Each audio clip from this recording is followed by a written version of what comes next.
We can put the alternative in another image altogether. And I will call this not the ceramic image, not the fully automatic image, but the dramatic image. Consider the world as a drama.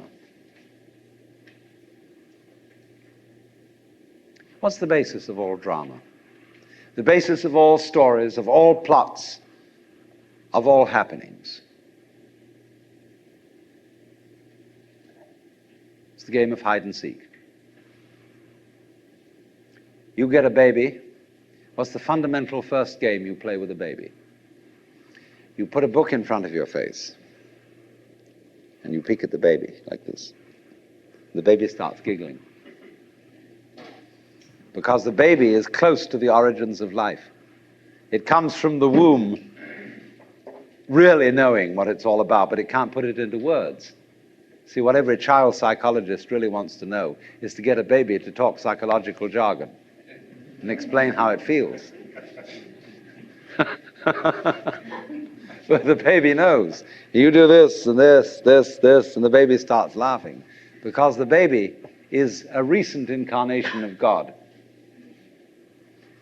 And the baby knows, therefore, that hide and seek is the basic game. See, before, when we were children, we were taught 1, 2, 3, and ABC. But we weren't sat down on our mother's knees and taught the game of black and white.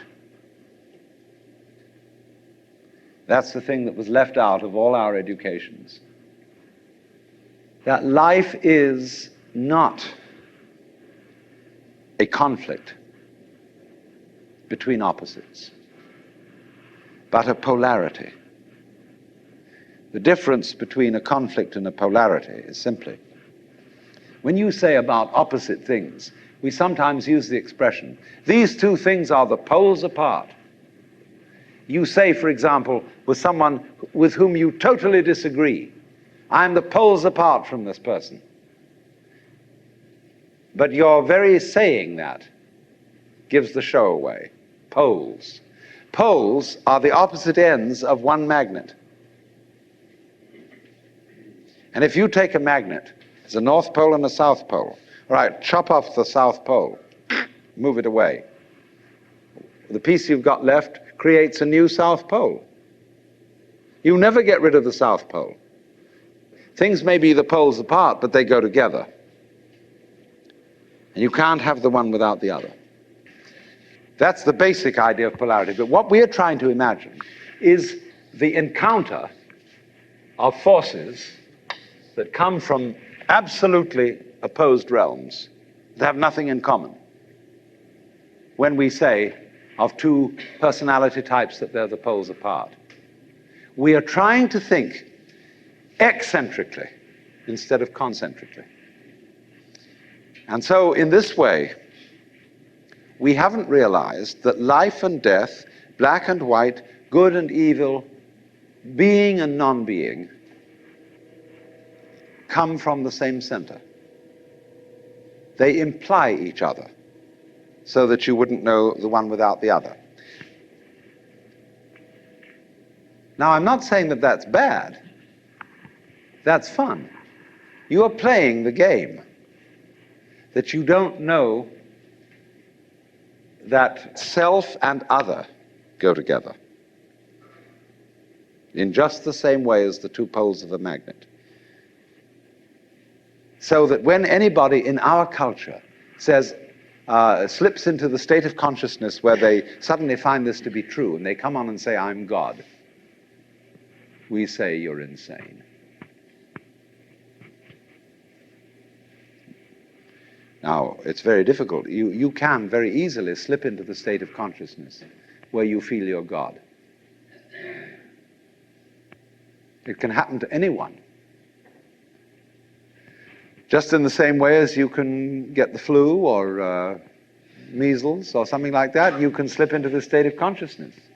When you get it, it depends upon your background and your training as to how you're going to interpret it. If you've got the idea of God that comes from popular Christianity, God as the governor, the political head of the world, and you think you're God, Then you say to everybody, well, you should bow down and worship me.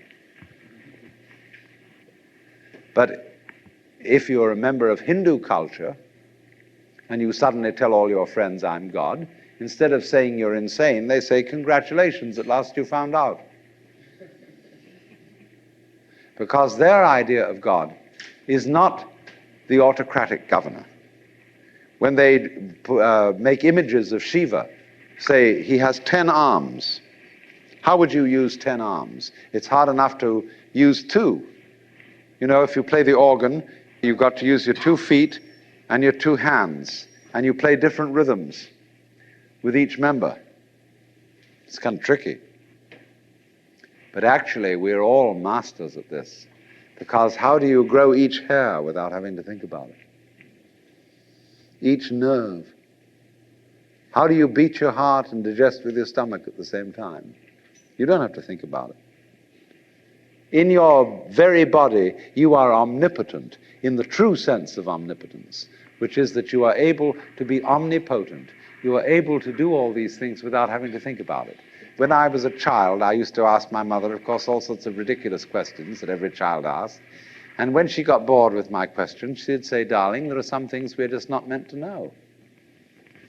Well, I said, will we ever know? She said, yes, of course, when we die and go to heaven, God will make everything plain. So I used to imagine that on wet afternoons in heaven, we'd all sit around the throne of grace and say to God, well, now, why did you do this? And how did you do that? And he would explain it to us. Heavenly Father, why are the leaves green? And he would say, because of the chlorophyll. And we'd say, oh.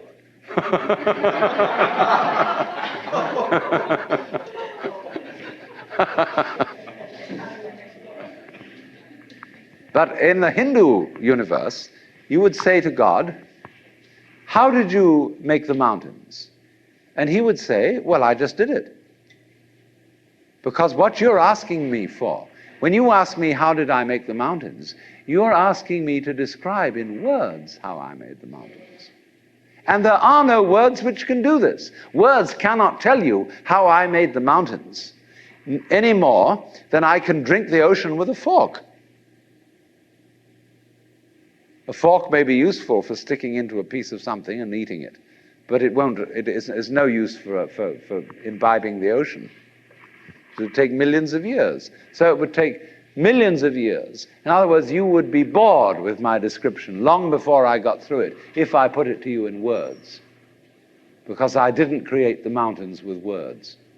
I just did it. Like you open and close your hand. You know how to do this, but can you describe in words how you do it? But you do it. You are conscious, aren't you? Do you know how you manage to be conscious? Do you know how you beat your heart?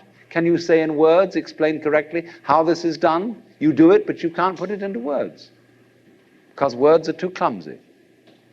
And yet you manage this expertly for as long as you're able to do it.